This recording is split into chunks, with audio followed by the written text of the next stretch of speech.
Nous voilà avec le cours pour la deuxième partie de la physique nucléaire qui va s'attacher aux forces qui sont en exercice à l'intérieur des noyaux. On retrouve ceci aussi dans votre bouquin à partir de la page 223.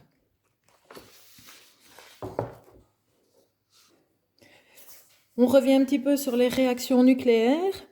Une réaction nucléaire, c'est un processus au cours duquel uniquement les noyaux des atomes sont modifiés. C'est pour ça qu'on appelle ça nucléaire. Nucléaire, ça fait appel à ce qui se passe au niveau du noyau. Par exemple, dans la réaction nucléaire qui vous est présentée dans cette équation nucléaire, eh bien, on avait un noyau caractérisé par 7 protons et 7 neutrons, qui est le noyau d'azote, qui se transforme pour donner lieu à un autre type de noyau. Donc, ce noyau est bien modifié. Il n'a plus la même composition en protons ou en neutrons. Maintenant, avec 8 protons, numéro atomique numéro 8, Z égale 8, on revient dans notre tableau périodique.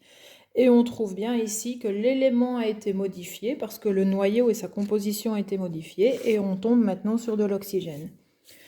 On compare ça avec ce qui se passe au niveau de notre cours de chimie, où on a des écritures qui ressemblent, mais ceci c'est une équation chimique qui rend compte d'une réaction chimique pour laquelle seuls les électrons périphériques, donc ceux de la dernière couche, sont modifiés. Ici, donc, on parlera à chaque fois dans notre cours de réaction nucléaire et d'équation nucléaire qui rend compte de cette réaction. Comment va-t-on faire pour écrire une réaction nucléaire? Et donc, on a pas mal d'exercices qui vont suivre au niveau de la suite du dossier. On a deux lois qui s'appliquent. D'abord, le nombre de masses, le nombre de nucléons qu'on retrouve au total dans les réactifs et dans les produits de notre équation nucléaire. Dans mon exemple, j'ai 14 nucléons pour le noyau d'azote, 4 pour celui de l'hélium. J'ai donc 18 nucléons, un nombre de masses au niveau de mes réactifs qui est de 18. Ce nombre doit absolument être conservé et donc je retrouve 17 nucléons plus 1, je retrouve bien les 18 nucléons au total dans les produits de ma réaction. Ces nucléons s'organisent différemment pour donner lieu à d'autres caractéristiques et donc d'autres noyaux et donc d'autres éléments chimiques qui interviennent. La deuxième loi, c'est la loi de la charge électrique totale. On a donc ici en dessous le numéro atomique Z qui correspond au nombre de protons dans notre noyau. Protons chargés positivement, donc on a bien une charge électrique positive. 7 protons pour l'azote, 2 pour l'hélium, j'ai donc 9 protons au total. Je dois retrouver ces 9 protons disposés dans une autre combinaison, mais pour une charge totale de 9 qui est conservée dans les réactifs. Et donc, on a toujours ces deux lois pour lesquelles on va devoir vérifier. C'est une sorte de pondération, comme on pondérait au niveau des réactions chimiques. Eh bien ici, on a l'application de ces deux lois, nombre de masses, c'est-à-dire nombre de nucléons, charge électrique totale, qui doivent toutes deux être conservées. Ces réactions nucléaires, elles peuvent être de deux types, soit spontanées. On a vu les désintégrations, alpha, bêta-, bêta+. On a aussi les émissions gamma, qui ne sont pas proprement parlées des désintégrations. Ça, on en a parlé dans la première partie de notre chapitre. Spontané, donc ça se passe naturellement. L'homme ne doit pas intervenir. Les noyaux peuvent se transformer selon essentiellement ces trois types de désintégration pour donner lieu à d'autres réarrangements de charges et de nucléons. Maintenant, on va essentiellement s'attacher à un autre type de réaction nucléaire, qui sont les réactions nucléaires provoquées. C'est-à-dire l'homme provoque ces réactions nucléaires pour en récupérer une grande partie de l'énergie, notamment dans les centrales nucléaires. Ça fera partie de la troisième partie qu'on verra ensemble au cours la fois prochaine. Les plus connus dans ces réactions provoquées, c'est la réaction de fission et de fusion nucléaire. Si on regarde les réactions de fission tout d'abord, je vous rappelle que vous pouvez à chaque fois retrouver la référence dans votre bouquin pour aller relire un petit peu plus, retrouver un texte continu qui se superpose à ma voix qui vous explique ça maintenant. Dans le cas d'une réaction de fission, on a un atome qui est grand, qui contient beaucoup de nucléons, donc qui est très lourd. Ce noyau de l'atome de départ va être entré en choc avec un neutron, et le neutron est englobé par cet atome et provoque sa fission, c'est-à-dire sa cassure en deux noyaux plus petits, donc plus légers. Les sous-produits de cette réaction nucléaire sont en général un certain nombre de neutrons également. J'ai besoin de provoquer, ce n'est pas quelque chose de spontané, je dois lancer un neutron à grande vitesse sur le noyau de départ pour provoquer sa fission. Une fois qu'il a été scindé en deux éléments plus petits, deux noyaux plus petits, on a aussi l'éjection à grande vitesse de 3 neutrons.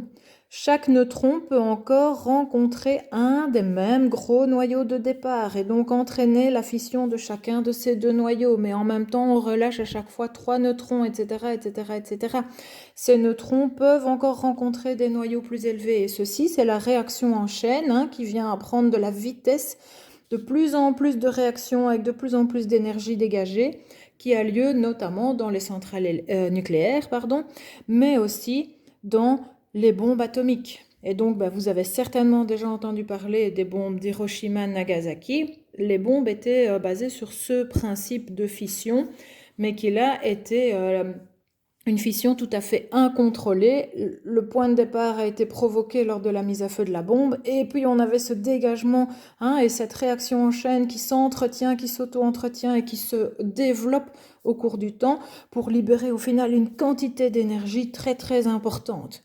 Dans les centrales nucléaires, nous verrons ça au 3e chapitre, cette réaction en chaîne doit être neutralisée pour ne pas entrer dans une bombe nucléaire que pourraient être nos centrales. D'accord ? Donc on a tout un système pour maîtriser, pour contrôler ces réactions de fission.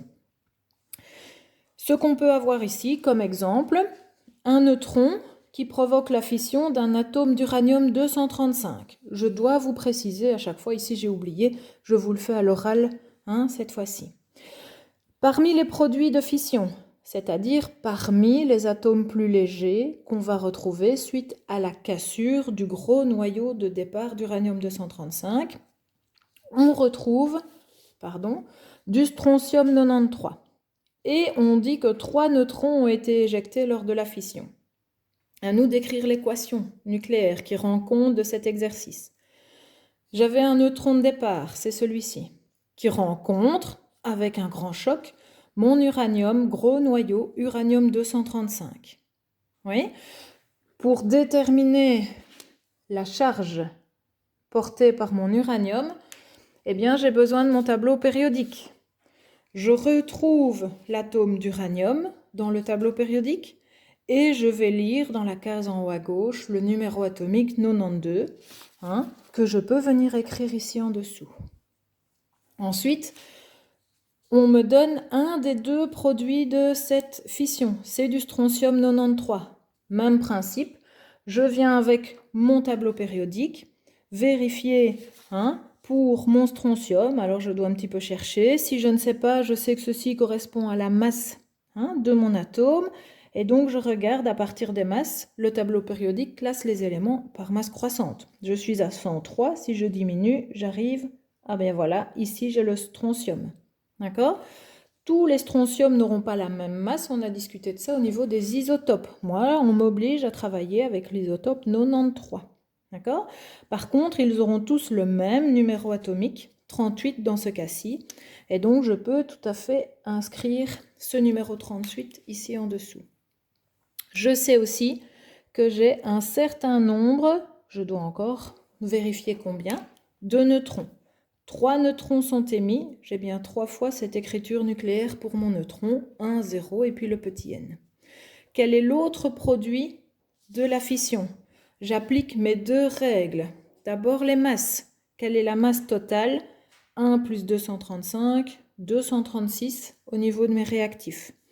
Qu'est-ce que j'ai déjà au niveau de mes produits ? Le strontium de masse 93, 3 fois le neutron de masse 1, j'ai donc une masse de 3 pour mes 3 neutrons. J'ai donc à trouver le complément 93 plus 3, ça fait 96. qu'est-ce que je dois mettre ici pour arriver à équilibrer mes masses de 236? Je dois arriver à 140. D'accord? La charge doit aussi être conservée. J'ai une charge de 92 unités. Mes neutrons 3 fois 0, ben ça fait 0. Mon strontium a une charge de 38. Pour arriver à 92, je dois ajouter 54 de masse. Et de charge. 54 de charge, je me trompe. Et grâce à ce 54, numéro atomique, c'est classé dans l'ordre. Je regarde. 54, j'arrive ici. Xe, c'est le xénon. Et donc, je peux marquer son symbole Xe.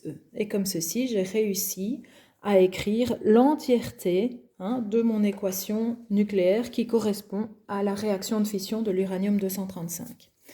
Cet uranium-235 peut, lors des réactions de fission, provoquer la présence de plusieurs autres, on en a plusieurs dizaines, d'autres produits de réaction. Nous en verrons quelques-uns dans les autres exercices qui suivent. Mais ces produits de fission, c'est ce qu'on appelle les déchets nucléaires. Et ces produits, c'est eux qui nous posent un souci parce qu'ils restent radioactifs parfois pendant très longtemps, voire la période, la demi-vie dont on a discuté la fois dernière. Et donc, grâce à des réactions nucléaires qui sont maintenant spontanées, celle-ci est provoquée par l'homme, mais ce qui se passe au niveau des produits de la fission, ce sont des réactions nucléaires spontanées du type désintégration alpha, bêta ou émission gamma. Et ceci, vous avez vu ça dans la première partie que vous avez travaillé par vous-même, ça peut entraîner pas mal de désagréments au niveau environnemental et évidemment surtout au niveau santé animale et humaine. Voilà pour le premier type de réaction provoquées, qui sont les réactions de fission. L'autre type, sont les réactions de fusion. La réaction de fusion, on part de plusieurs atomes légers, non pas un, mais 2, 3, 4, des plus petits noyaux avec moins de nucléons qui vont fusionner, qui vont se rassembler pour donner lieu, dans les produits de cette réaction nucléaire, à un gros noyau plus lourd. C'est évidemment beaucoup plus difficile à réaliser parce que dans les noyaux, on a des protons et des neutrons, et les protons sont de charge positive. Donc le noyau a une charge totale positive. Si vous essayez de mettre face à face deux choses qui portent la même signe, ici deux signes positifs, ces deux choses vont se repousser l'une l'autre. Pour arriver à quand même faire se rapprocher ces 2 ou 3 noyaux qui sont de même charge sans qu'ils s'éloignent l'un de l'autre, il faut par exemple une température très élevée. Plus la température d'un corps est élevée, plus les molécules sont en mouvement. Oui, parce qu'elles ont plus d'énergie, il fait plus chaud. C'est un peu comme nous, quand on a froid, on vit un petit peu au ralenti. Ici, c'est pareil. Si la température est très élevée, ces noyaux positifs ont une très grande vitesse, et même si ils ont tendance à se repousser l'un l'autre, ils vont tellement vite que quand le choc, il est impossible à éviter à cause de leur signe de même positivité. La température doit être élevée. Ça se passe, cette réaction de fusion, par exemple, dans les étoiles. Qu'est-ce qui a permis la création des éléments de plus en plus gros, de plus en plus importants? C'est cette réaction de fusion à partir de l'hydrogène primitif qui a été formé, si on simplifie, lors de la formation de tout notre système solaire. On peut aussi travailler au laboratoire, on pourrait, mais attention, il faut une température élevée, c'est-à-dire environ 100 millions de Kelvin, c'est équivalent à 100 millions de degrés, à une petite centaine de degrés près. Et donc à cette température, évidemment, tous les matériaux que nous avons ici, tout ça est en fusion, tout ça fond, tout ça se détruit, et donc c'est compliqué d'arriver il faut jouer avec des champs électriques, des isolations immenses, avec différentes techniques particulières. On a une bombe A qui est la bombe atomique, réaction de fission. On a aussi ce qu'on appelle la bombe H, d'accord ? H, parce qu'on est ici avec ce qui concerne notre hydrogène. La fusion nucléaire libère encore plus d'énergie que la fission. En plus, on peut arriver à avoir des noyaux plus lourds et donc qui sont beaucoup moins nocifs au niveau des déchets radioactifs. Par contre, c'est tellement compliqué à mettre en œuvre, que voilà, c'est en train de se développer, c'est un sujet de recherche, peut-être que dans un certain nombre d'années, je ne sais pas évidemment combien, nos centrales électriques fabriqueront de l'électricité, grâce à la fusion nucléaire. Ce n'est pas dans un avenir proche, mais pourquoi pas dans quelques temps. D'accord ? La bombe H, comment elle fonctionne ? Il faut une température très importante pour que nos noyaux d'hydrogène puissent entrer en fusion, et donc former un noyau plus important et libérer une énorme quantité d'énergie. Pour obtenir cette température importante, on commence, il y a deux parties en fait à cette bombe H. Une partie où on fait une simple, entre guillemets, fission nucléaire, ce qui permet de récupérer une certaine énergie et donc d'augmenter la température et de lancer le processus de fusion. Ces bombes H, et heureusement, je ne demande pas ça évidemment, mais c'est pour votre information générale, aucune bombe H n'a heureusement jamais été larguée sur des populations humaines, contrairement à celle-ci, malheureusement. Mais cette bombe H a été testée dans certaines îles, je crois les îles Bikini, à vérifier, mais enfin voilà, les tests ont été réalisés, heureusement jamais utilisés sur des populations. D'où viennent maintenant, je reviens un petit peu en arrière pour vous expliquer, d'où peut venir toute cette énergie qui est stockée dans le noyau des atomes et qui peut être libérée selon ces deux types de réactions provoquées et qui peut, mais à une échelle beaucoup moindre, nous allons voir ça, être libérée aussi quand on a des réactions spontanées qui se déroulent, alpha, bêta ou même gamma. D'où vient cette énergie ? Eh bien, d'une des forces fondamentales de l'univers, c'est-à-dire l'interaction nucléaire forte.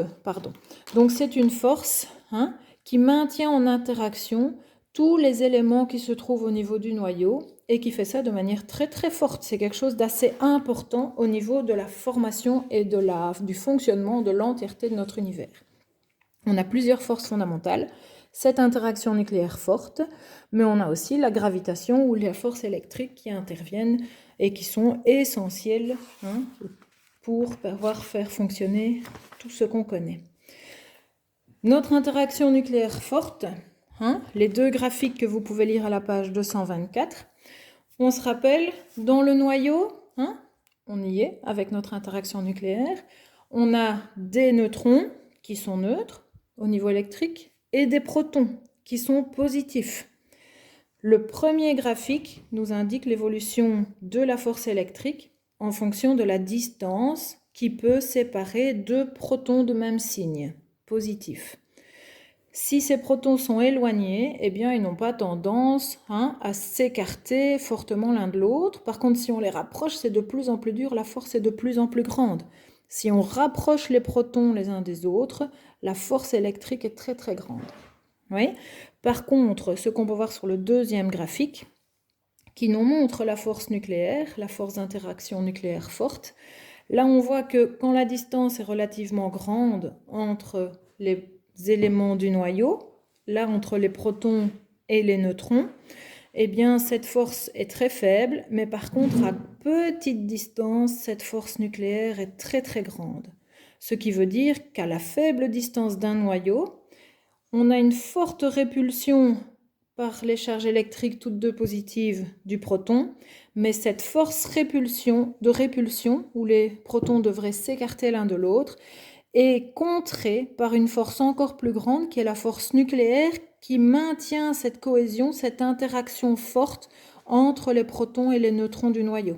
Les protons devraient faire exploser le noyau, mais grâce à l'interaction nucléaire forte, ces nucléons, protons et neutrons, s'attirent l'un l'autre et donc restent ensemble, forment un noyau très soudé.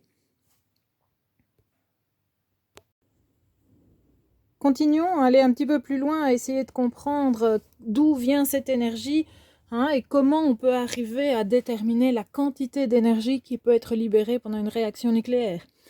Et là, c'est notre ami Einstein qui a progressivement mis en place sa fameuse formule E est égal à mc carré, où on retrouve une équivalence entre l'énergie, E, égale m, la masse, et le c carré qui dépend de la vitesse de la lumière. Nous y venons après. Quand on regarde ce qu'il se passe au niveau des noyaux et des atomes qui entrent en jeu dans nos réactions nucléaires, on peut venir peser tout ça. Il nous faudra une idée de la masse de nos composants. On connaît la masse d'un proton, d'un neutron ou d'un électron. On exprime ces masses en unités de masse atomique, UMA. Ces valeurs ne sont évidemment pas à retenir par cœur. Vous avez à la page 285 de votre livre un tableau, masse de particules et d'isotopes, où vous retrouvez ces valeurs, la masse en unité de masse atomique, UMA, du proton, du neutron ou de l'électron.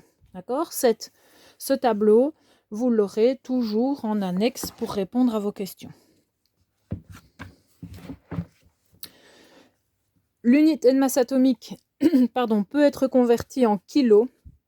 Et on a, à titre d'information ici, la masse exprimée en kilos pour proton, neutron, électron. Vous voyez que c'est vraiment tout petit. On prend comme point de départ notre atome d'hélium. Il est constitué de 2 protons, 4 moins 2, donc 2 neutrons également, et Z égale 2, donc 2 électrons.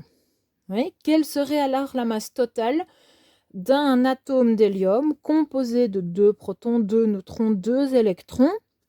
On fait notre petit calcul. J'ai 2 protons. Chaque proton a une certaine masse. Il pèsera donc 2 fois la masse d'un proton. J'ai aussi 2 neutrons dont je connais la masse. Je vois leur masse totale. Et il me reste à additionner la masse des 2 électrons. J'ai donc une masse calculée si je pouvais mettre chaque proton et chaque neutron sur une balance. Néanmoins, de quoi se rend-on compte si on arrive à déterminer la masse de notre atome d'hélium sans séparer proton, neutron, électron avec chacun sa masse à lui, mais de prendre directement l'entièreté de la masse de notre atome, on n'a pas la même valeur finale. D'accord ? Je tire votre attention que la masse des différents atomes isotopes des éléments radioactifs avec lesquels nous travaillerons se trouve également dans votre tableau. Oui. Et donc, vous avez ici notre atome d'hélium dont la masse est reprise. D'accord ? Donc ça, important, pouvoir s'en servir, on va le faire pas mal au niveau des exercices. On a donc ce qu'on appelle un défaut de masse qui peut être représenté comme ceci dans votre bouquin. Si je mets sur une balance un atome d'hélium formé avec tout ce qu'il faut, les nucléons liés, les petits électrons qui n'apportent pas grand-chose comme masse, mais qui sont là quand même. D'accord ? Je sépare chacun de ces petits éléments et je les mets séparément sur la balance, alors que pourtant j'ai autant de protons, autant de neutrons, autant d'électrons de chaque côté. Même si c'est les mêmes choses de chaque côté de la balance, la masse ne sera pas la même. D'où vient cette différence de masse ? D'une différence d'énergie. Et on a bien, selon notre équation qu'a mis au point Einstein début des années 1900, une liaison entre la masse et l'énergie. Si la masse est plus forte, plus d'énergie. Si la masse est moins forte, moins d'énergie. On explique tout ça après. Et donc, on est bien là avec un défaut de masse. D'accord ? Quand je rassemble mes protons, mes neutrons, mes électrons pour former un atome complet, il me manque un petit peu de masse. D'où vient cette masse ? D'une certaine quantité d'énergie d'après Einstein. Et qu'est-ce en fait cette quantité d'énergie qu'on retrouve quand le noyau est bien formé, bien serré? On peut faire le lien avec cette force d'interaction nucléaire qui est très forte et qui maintient tout ça. C'est la force qui permet de maintenir le noyau et notre atome en entier. D'accord ? Le défaut de masse, on prend la masse plus importante que devrait avoir chaque élément qu'on pose séparément sur la balance et on soustrait la plus petite masse qu'on a quand en fait on a transformé une partie de la masse en énergie pour tenir notre atome bien fermé. Et cette différence entre ces deux valeurs-ci est toute petite, dans ce cas-ci 1% seulement de la masse du noyau, et on peut exprimer ce défaut de masse entre ces deux valeurs calculées, si on prend chaque truc séparément, et mesurées, si on prend l'atome en une seule fois tout entier. Oui. Comment calculer, comment passer de la masse à l'énergie ou de l'énergie à la masse. Ouais. Dans le cas de l'atome d'hélium, quelle est l'énergie qui est contenue et qui peut être libérée par notre atome? La formule pour calculer l'énergie, on multiplie la masse. Attention, cette masse doit être exprimée en kilos. Oui. Et on multiplie cette masse en kilos par le c, petit c, qui est la vitesse de la lumière, 3 fois 10 exposant 8 mètres par seconde, qu'on élève au carré, et on n'oublie pas de mettre des parenthèses autour de 3 fois 10 exposant 8. Comment calculer la masse en kilos? À partir de la valeur en unité de masse atomique, vous connaissez la relation. On n'a qu'à multiplier la masse en unité de masse atomique par cette valeur-ci pour obtenir la masse en kilos. C'est ce qu'on a fait pour notre calcul et on obtient comme ceci l'énergie libérée si on devait casser un atome d'hélium. Dans le cas de notre fission d'uranium-235, celle avec laquelle on a déjà travaillé un petit peu plus loin, et on avait appris à écrire correctement l'équation. On s'est dit, on a une quantité d'énergie qui est libérée. D'où vient cette quantité d'énergie? Du défaut de masse. On a un petit peu moins de masse dans l'une ou l'autre des deux parties. De quel côté? À nous de réfléchir et de faire notre petit calcul. Qu'est-ce que j'ai comme masse au point de départ? Eh bien, j'ai la masse d'un neutron et j'ai la masse d'un atome d'uranium. Qu'est-ce que ça pèse tout ça? Est-ce que je dois le retenir par cœur? Sûrement pas. J'ai mon petit tableau avec tout mon copion que vous aurez aussi pendant vos évaluations. Et donc, j'ai la masse du neutron, j'ai la masse de l'uranium. Attention, on a plusieurs isotopes d'uranium, 235 ou 238. On vérifie. Ici, c'est bien l'uranium 235. Et donc, on ne se trompe pas, on choisit la bonne ligne. C'est pas du 238, c'est du 235, donc voilà sa masse. D'accord? La masse du neutron plus la masse de l'uranium 235, on additionne les deux, et donc on a une valeur totale pour la masse des réactifs de notre équation nucléaire, exprimée en unité de masse atomique. On fait la même chose pour la masse des produits de la réaction nucléaire. La masse du strontium, du xénon et de 3 neutrons. On retrouve ces valeurs dans notre tableau. Attention qu'ici, on prend bien 3 neutrons. Donc, on fait 3 fois la masse du neutron tout seul. On additionne et on a bien une certaine masse totale pour les réactifs. Même si la quantité de particules n'a pas changé, on avait bien équilibré notre équation dans l'exercice précédent. Quand on calcule la masse des réactifs et qu'on la compare à la masse des produits, on a bien une petite différence. On a un défaut de masse, de la masse a disparu. Quelle est cette masse? On peut faire la différence entre les deux valeurs et on voit bien qu'on a un défaut, il nous manque quelque chose. Il nous manque une toute petite masse, 0,19 UM1. Eh bien, cette masse, elle s'est transformée. Elle s'est transformée en quoi? En énergie. Cette petite masse dont vous connaissez la valeur, attention, il faudra l'exprimer en kilos. On a la relation qui lie UM1 à kilo ici. Cette masse fois la vitesse de la lumière élevée au carré, ça nous donnera la quantité d'énergie qui est libérée par cette disparition de la masse. L'énergie du noyau va diminuer. Pourquoi? Parce que cette énergie est libérée vers l'extérieur. La masse du noyau diminue, donc son énergie diminue, et donc on libère bien cette énergie vers l'extérieur. Comment peut-on aller un petit peu plus loin pour calculer cette énergie? On connaît le défaut de masse. À quelle énergie est-ce que cette masse correspond? Attention, je dois exprimer en kilos. La masse en unité de masse atomique fois 1,66, 10 exposant moins 27, fois c carré. J'utilise bien ma calculatrice. Entraînez-vous à le faire, parce qu'en fonction des parenthèses, des exposants, du carré, etc., vous pouvez commettre des erreurs. Vous avez la quantité finale d'énergie qui est libérée lors de cette réaction nucléaire. L'énergie, ça s'exprime en joules, J majuscule. On a donc une petite partie de la masse qui disparaît. Les réactifs sont moins lourds et cette disparition de masse s'accompagne de l'apparition d'énergie, essentiellement sous forme de chaleur. Si de l'énergie apparaît, c'est parce que de la masse a disparu.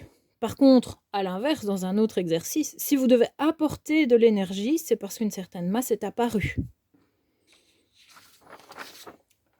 tout ceci, on en parle au niveau nucléaire, isotope radioactif, mais on peut tout à fait parler de ça dans la vie de tous les jours. On n'en tient pas compte parce que vous verrez que tout ça est infime et immesurable par rapport à tout ce qu'on a d'autre comme utilisation dans la vie courante. Mais si on prend 1 kg d'eau, 1 litre, que vous faites bouillir, vous passez de 0 à 100 degrés pour cuire vos pâtes. Vous mettez 1 litre d'eau dans une casserole, vous allumez l'électricité ou le gaz sous la casserole. Vous donnez donc de l'énergie à votre eau. L'eau reçoit de l'énergie. Si l'eau reçoit de l'énergie, elle doit nécessairement recevoir une quantité de masse supplémentaire. Si on donne de l'énergie, on donne une certaine masse supplémentaire. On fait notre petit calcul. À partir de E égale mc carré, on isole le petit m en divisant par c carré, E sur c carré. L'énergie reçue, c'est celle-là. Vous ne devez pas calculer, ça je vous donne. Dans le bouquin, on vous la calcule, mais vous aviez dû faire ça précédemment. Je ne sais pas si vous l'avez fait, ce n'est pas grave du tout. On divise par c carré. Encore une fois, entraînez-vous, ces histoires de carré, de parenthèses, de 10 exposants, ça peut poser des problèmes. Et on arrive comme ceci à la masse. Vous voyez que 10 exposants moins 12 kg, c'est vraiment très très très peu par rapport au kilo d'eau de départ. N'empêche que ça existe. Ça n'est pas mesurable avec les outils traditionnels de votre cuisine quand vous faites chauffer l'eau des pâtes, mais ça existe comme ça, voilà, on en tient compte.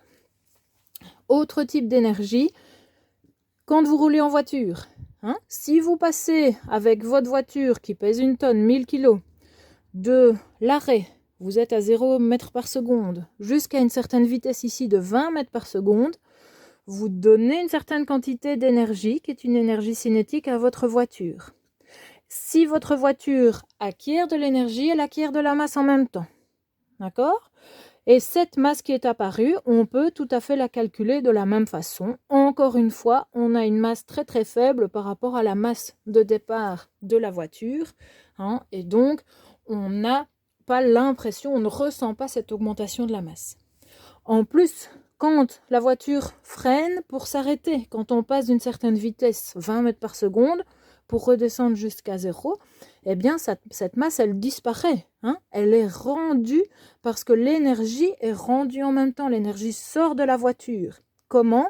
Eh bien, on a des frottements avec la route, avec tout le système de freinage notamment, qui émet une certaine quantité de chaleur. Et donc, notre voiture rend l'énergie, donc elle rend aussi cette masse qu'elle avait accumulée. C'est exactement la même chose pour nous.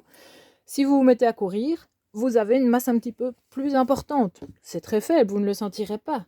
Mais n'empêche que, grâce à Einstein, on peut comprendre ça maintenant et donc on a bien une masse un petit peu supérieure.